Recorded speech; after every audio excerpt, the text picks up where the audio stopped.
So, without wasting any further time, I welcome all of you, whatever platform you're watching this video on.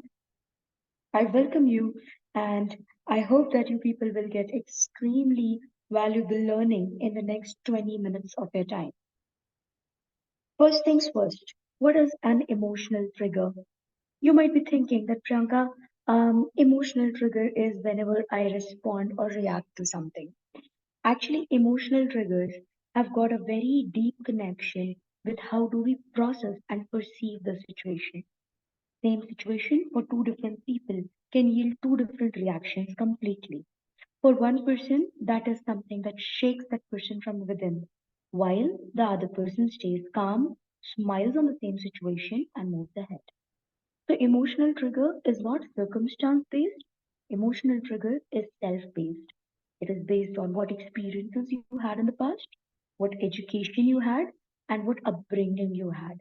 All of your experiences, education, upbringing, they shape up your perspective towards the world, and based on which you perceive things as positive, negative. If you perceive something as negative, it becomes a negative trigger. If you perceive something as positive, it becomes a positive trigger. Moving further, what is emotional intelligence? Now, emotional intelligence is perceived as something which usually we keep on saying that people should be emotionally intelligent. We should have high EQ. But when it comes to emotional intelligence, it becomes seriously important that you should have an awareness of what this EQ exactly is. You need to know that you have to be emotionally intelligent by understanding what are your triggers, how you process them, and how can you better in the next time. Now let us find out what are the 10 steps to navigate through emotional triggers. These triggers, first thing is we would have to start acknowledging them, finding them that when we are getting emotionally triggered and when we are reacting, not responding. And I'll help you step by step with the help of these 10-step procedure to find out that what your emotional triggers are and how to navigate through them intelligently. Everything human beings can do intelligently, but the problem is we do not know how to come out of that particular situation when we are in middle of it. Let's just get started. The first one is recognize the trigger. How will you recognize your triggers? You would have to study the patterns that you people follow. Consider yourself as, observer. Observe your own self. Find out what are the things that you like, what are the things that you dislike, what are the things that take away your calm, what are the things when you instantly react. Sometimes, if someone in front of you praises someone else, you are compelled to tell that no, no, no, I am also good, I also did this. Sometimes you start comparing yourself to other people without any reason. Sometimes you expect something from the other people, and if they fail to do what you expected from them, you get irritated and frustrated, and you do not know how to respond. Sometimes you get fueled with anger and frustration when you're working towards something and you do not get a result. Sometimes you doubt your abilities and you get triggered by saying that I'm useless, I'm just worthless. So there are multiple things that happen in a particular day, and multiple times we lose our calm and we feel triggered. The first thing is recognize the trigger. Find out what is it that is your weak point, that is your trigger point, where you cannot be composed and where you just want to, defend yourself or attack that person. Keep a close watch on your own behavior. Observe yourself.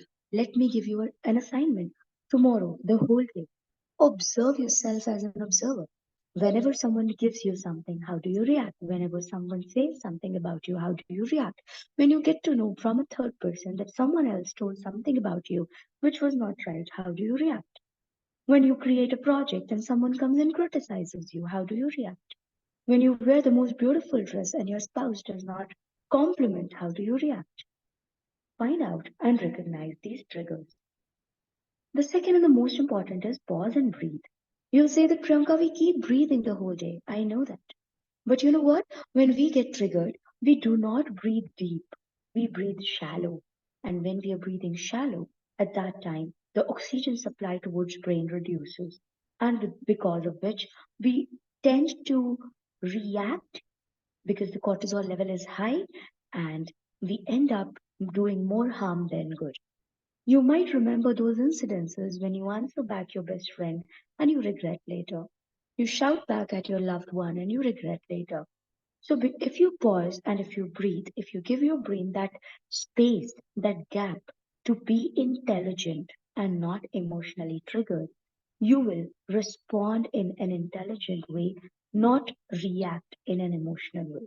I hope I was elegant and clear while saying this because this is so much important. The next one is name the emotion. It is said that name it to tame it. If you know what is happening inside of you, the chances that you will process it better increases. There are a lot of times when we put our emotions beneath the rug. We think that if we keep a fake smile mask on our face, we can fool everyone. Yes, definitely, you can fool the people outside, but what about you yourself? You cannot be dismissing all of your emotions because it will keep on piling up again and again, which will cause more harm than good to you. So, the first thing that you will be doing is name the emotion, understand what you're feeling, find out how it feels, check yourself that what this feeling is all about. Okay, once you get to know that what this feeling is, ask yourself questions that am I really feeling this feeling? Or is it something masked in something else? Sometimes we feel angry, but this anger is an outcome of disappointment. This anger is an outcome of hurt.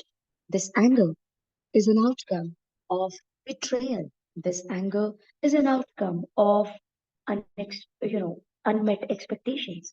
What is it for you? Name that emotion. Once you understand what that emotion is, you can dig deeper to the root cause. And once you work at the root cause, definitely the rest of the problem disappears. Exploring the root cause. Now, exploring this root cause becomes an assignment. Sometimes, when we are inside the frame of that situation, it becomes difficult for us to find out that what is the root cause of this happening to me. If you come out of this frame and observe yourself as an observer, you can explore this root cause. For an example, you're feeling angry on your boss because your boss changed your presentation last moment, saying that your presentation was not appropriate, up to the mark. You're angry.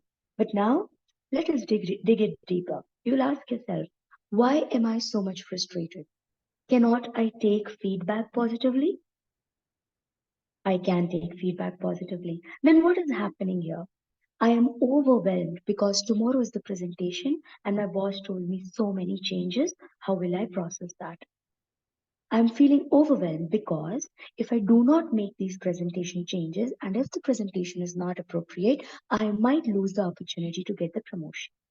If I lose the opportunity to get promotion, my finances, my financial planning might get disturbed. So the fear of managing finances is the root cause. I hope I'm clear and you're understanding what I mean to say. Ask yourself questions to figure out that why am I behaving the way I am. Practice self-compassion. What happens is we suddenly dismiss our feelings and we start blaming ourselves. You always do this. If I'm talking to myself, imagine I'll say that Priyanka, you always make such mistakes in the presentation. Priyanka, you always ruin all the opportunities. Priyanka, you always mess up. Maybe you're not enough. Maybe you're not good enough to become that manager that you want to. Maybe you're not talented enough to compete through other people who are working on the same position. So practice self compassion rather than directly saying brutal things to yourself and dismissing yourself. Think about it in a brighter way. Give yourself this permission to make mistakes. Understand this. We are humans. We will make mistakes. We will fail at times. We are going to mess it up. But what creates the difference is that how do we jump back? How do we keep ourselves cool and calm and get back to work again? Practice self compassion. Treat yourself with as much love as you would do for your best friend. Use coping strategies. The best coping strategies are breathing. breathing exercises, breath work, closing your eyes, observing your breath, doing all of these things. Apart from that, if you are someone who is unable to cope yourself up by yourself, take out your mobile phone, search for some guided meditation tunes, put on one good tune, preferably by Louise Hay. If you find good affirmations are there, turn that on, listen to it for 10 minutes, do some breathing, meditation, and you'll find yourself at a very better space mentally. Choose your response. Yes, I'm saying it right. Choose your response. We are always open to choose choices. All of these choices are always available to us in front of us. The problem is that in the heat of the moment, we do not realize that we have choices. If someone comes and criticizes us, we think that defending ourselves is the only option. But you know what? There are multiple ways to tackle the situation. If you feed your brain with proper responses that you can give during that particular conversation or that particular circumstance, you can cope up with the situation in a better way and you can choose a better response. I'm not saying that do not show if you're disappointed, but I want you to do it in a respectful and good way so that you do not lose your calm and you do not say something which was unnecessary. Set boundaries. This is very much important and it is usually overlooked. You need to set boundaries around yourself.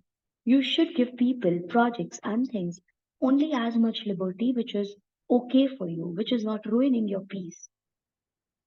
If you are completely surrendering to people and you enter into this people pleasing mode, the chances of you getting emotionally triggered increases because you start people pleasing and at the same time you're doing that to get some responses. Some expectations are set. And when these expectations are not met, you do not know how to process that. Set boundaries. We are good people. Don't try to be that nice person who says yes for everything. Learn and grow. The more you know about yourself, the more you know about your situations, the more you try to comprehend that, okay, if given a situation like this, Priyanka behaves like this. Then you ask yourself, is this the only way to behave? Is there any other response? Can I do it better? Once you know better, do better. You being here, listening to this particular video itself is a proof that you are open to learn and grow. So when you are here, I want you to find out all the 360 degrees of improvement. Find it out that how can you learn more about yourself. Trust me, the better you understand yourself, the better you understand your triggers, the better you know how to manage yourself, you can tackle outside world with so much ease. Last and the most important one, ask for help if needed. A lot of us, we are so much consumed into our own ego that we feel that if we ask for help, people will think that we are unable to manage it ourselves. You know what? Human society works on this principle of interdependency. I am an independent individual, but at the same time, interdependency and codependency is something with the help of which we have been thriving through millions of years. I want you people to ask for help. It is not a coward's sign, it is a brave person's sign. If you feel that you need help and once you figure it out, go and ask for help. Go ahead and work with some person so that you can process your thoughts and emotions in a better way. Rather than being consumed into it and doing the similar patterns again and again, getting hurt, feeling bad, break this pattern, come out of it, and shine bright. The reason of doing this session with all of you was we got a lot of mails where people told us that emotions are consuming us. We do not know how to move ahead. We do not know how to navigate through them. So this was, in a way, for all of those people who have written to us. Thank you so much for asking. Thank you so much for writing. And at the same time, thank you so much for the time that you have invested with me while listening to this. If you are listening to this on YouTube, please do subscribe us. If you find it worthy, please do forward it to people who might need this. I want you people to follow us on all the social media channels because we are doing an incredible job in helping people understanding themselves better and using neuroscience for self development.